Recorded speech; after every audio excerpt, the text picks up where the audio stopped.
ډېره د سوچ خبره چې په موږ باندې به دا سخت حالات راځي.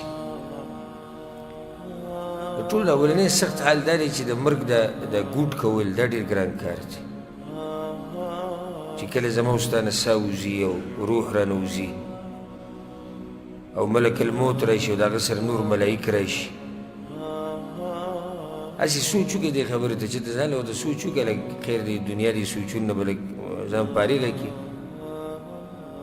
چې څه حال به یې زما او ستا او څه ارمان به یې زما او ستا په زړه باندې چې کله موږ اخرنی نظر دې دنیا ته ګورو، څه ارمان به یې ستا په زړه باندې او زما په زړه باندې. دا چا نه چې څه وځي ته خو پته لګي چې دا اخرنی نظر دې دنیا ته ګوري. ته خپلو بچو ته اخرنی پیر ګوري که خوا کې دې ناسي، او یا خپل کور ته اخرنی نظر ګوري او یا دې ملګرو ته اخرنی نظر ګوري. څه ارمان به دي؟ ارمان به یې دی چې دوی سره لږ نور پاتې شوی دی، کور کې دي او 15 کمرې نورې جوړې کړی، که ارمان به دی چې دنیا نیمګړې پاتې شوه دا به څه کېږي او څه به نه کېږي. دا ارمان به ټول دقه یي چې وایي دا خو زه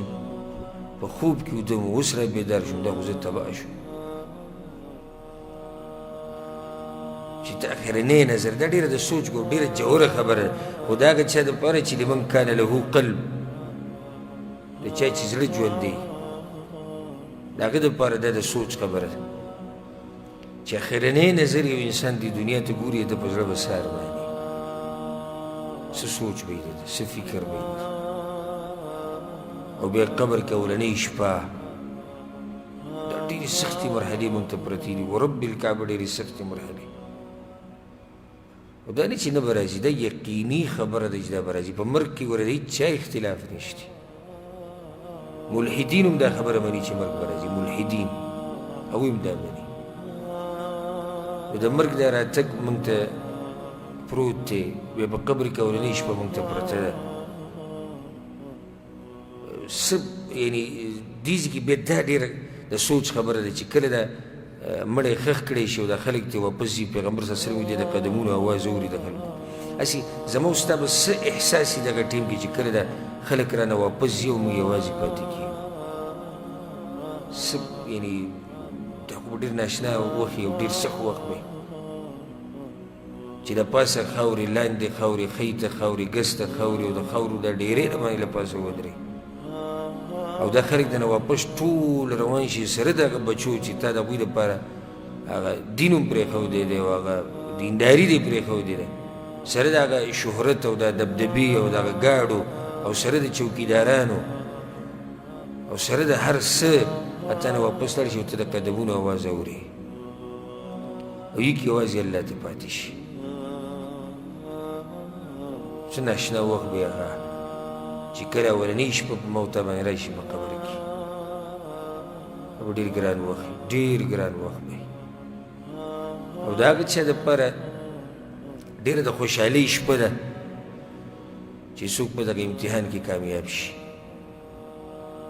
او بیا د امتحان چې اخیستی کېږي. پیغمبر صلی الله علیه وسلم وایي چې څنګه یې ښخ کړو اتاه ملکان، 2 ملایک راشي کښېنئ تپوس وکړي د ټول ژوند نچوړ د ټول ژوند نچوړ دا په 3 سوالونو کې راوځي. که تا سره ډګریانې دي، که تا سره شهادي دي، که ته مالدار یې،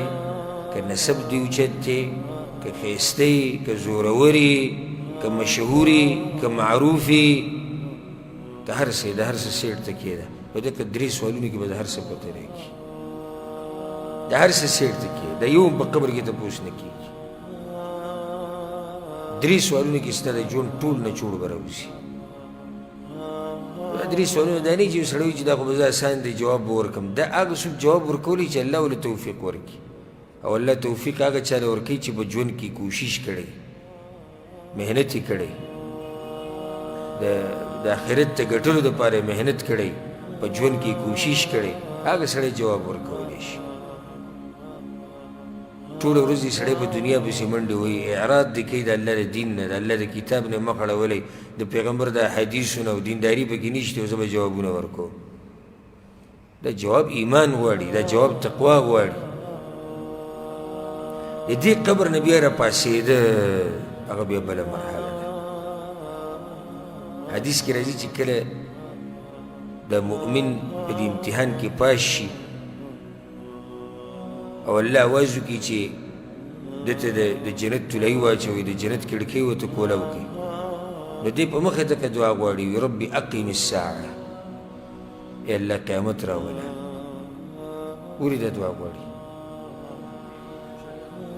اته پته ده چې مخکې خوشحالیانې دي او هر چې مجرم دی او هر چې هغه ناکام انسان دی نو هغه همیشه دقه دعا غواړي وي ای الله قیامت رانه ولي یعنې دې ته دا شته عذاب ښه ښکاري لکه چې پته ده ورته چې مخامخ نور عذابونه انتظار کوي او د دې نه سخت دي نو دا ټول خلک به راپاسي الله څه وایي ونفخ في الصور فإذا هم من الأجداث إلى ربهم ينسلون الله وی په شپېلۍ کې به پوکې وکړې شي دا ټول به د قبرونو نه راپاسي د خپل رب طرف ته به منډې وی روان به وي کانهم جراد منتشر لکه د ملخان چې خواره واره شي داسې به دا خلک ټول روانې منډې به وي قالوا يا ويلنا من بعثنا من مرقدنا هلاکت ته زموږ دپاره چا راپاڅولو دي ځینې دا به مجرمان دا چلو وایي دغه ځکې ښه جواب به وشي هذا ما وعد الرحمن دا هغه لوز دی چې رحمان ذات کړی و لازم به یې پوره کوو هغه وخت راغی د هغه لوز د پوره کېدو ان كانت الا صيحة واحده الله وایي یوه چغه به وي فاذا هم جمیع لدینا محضرون دا ټول خلک به ماته مخامخ ولاړ وي دا ټول به حاضر شي د الله مخې ته او داسې به الله ته واپس شي لکه څنګه چې په اوله ورځ د مور د خېټې نه راوته ولقد جئتمونا فرادا كما خلقناكم اول مره الله وایي کې یوازې به راځي څنګه چې د مور د خېټې نه راوتې دا هر څه به در پاتې کېږي دا ډېره توجه مه ورکوئ دې دنیا له دا هر څه به در پاتې کېږي هر څه پاتې کېدونکي دي تا سره چې قبر ته ځي هغه عمل دی هغه ستا هغه بندګي دی چې د الله دې کړې دغه سره ځي دا دنیا او بچي او ښځه او ګاډي او شهرت او مال او دا هر څه پاتې کېږي ځان له سادهګان مه جوړوئ دا دومره کوئ څومره چې د ضرورت وي بس په دې نه مقصد جوړول او دین داسې کله نه کله ټک خطا کوه اصل دین اصل کا دین بنیاد کا او دنیا ضرورت وګرځوه په څومره دې ګزاره کېږي او دوه ټیمه ډوډۍ ته میلاویږي بس دی پوره ده که نه یو چت لاندې دې سر پټ شو بس پوره ده دا ته اوس نښتی چې نه دا به زه 10 کمرې جوړوم دا به زه 15 کمرې جوړوم او دا به زه یو بنګله جوړوم او 3 کاله بعد به زه څه خورم زما نوسي به څه خوري نوسو غم رواني او په دقې کې یې مړ شي او ځان له هېڅ نه یې کړي بیا په هغه ټیم کې ډېرې چیغې ووایي چې دا خو تباهي ده ما خو غم د نوسو د بچو کو ځان رانه هېر شوی یا الله اوس یو موقع راکړه چې واپس شم رب ارجعون اوس ځان له عمل کوم دې پرې له مې پرېږده نه کله هېڅ چېرته نشي کېدی یو موقع ده او دا موقع ستا دپاره ده دا موقع ستا دپاره ده ښه حجت الله قایم کړی دی شپېتو کالو کې ته الله ته واپس نشي نو ستا څه عذر پاتې دی 40 کاله عمر کې ته واپس نه شوې 30 کاله عمر کې ته واپس نه شوې الله ته نو څه عذر پاتې شو څو عمر دله درکړي 2000 کاله 1000 کاله عمر دله درکړي او که زر یې دله درکړو بیا هم په دنیا پسې منډې وهي که 1000 کاله عمر یو انسان ته میلاو شي دی بیا هم په دنیا پسې منډې وهي چې دنیا پرسي او چې کوم د الله هوښیار بندګانې که نه ان لله عبادا فطنا طلقوا الدنيا وخافوا الفتنه د الله هوښیار بندګان شتي شاعر وایي دنیا له طلاق ورکړی دی وخافوا الفتنه یریږي د فتنو نه او د دنیا نه یو کشتۍ جوړه کړې ده چې صرف پرې دریاب پکې تیر شي، بس د دې دپاره پکې سواره شي. کشتۍ کې څوک همیشه اوسېږي؟ کشتۍ ته ولې خلک سورېږي؟ چې دې بل طرف ته واوړي، خپل مقصد پوره کړي،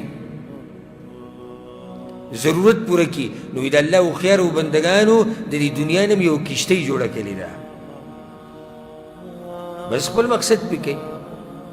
ضرورت امره کوي، خبره ختمه شو. نور هغوی د دنیا طلاقه کړې ده. علي رضی الله عنه به وي که نه چې کله به داسې دنیا څه خبره واورېده یا به دنیا څه ولیدو، وایي 3 پیرې مې طلاقه کړې ده، داسې طلاق